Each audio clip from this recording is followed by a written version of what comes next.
Why you always me?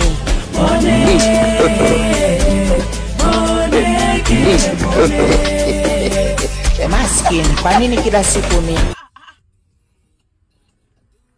Halo, unanilia? Mwanafunzi mwenye akili, ulinitesa mimi hapa ambaye mpiga kelele.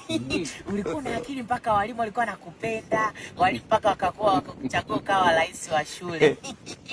Ila maisha haya, ona lakini saizi haya ulikuwa na akili. Okay, shule imekusaidia nini? Saizi unatembea kwa miguu. Lakini haya, mimi mpiga kelele saizi natembelea miguu minne.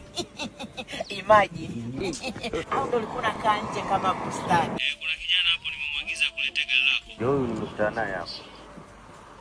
Na? Nadhani bosi wako kakupa maagizo niletee gari. Yesu! Unajuaje?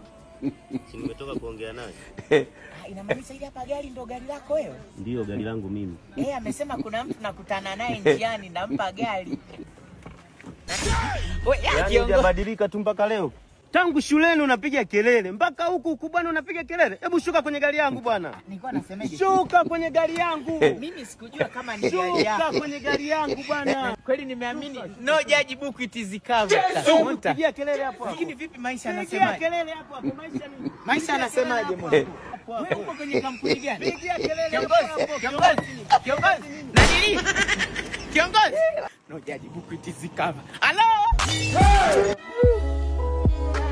Why you always me?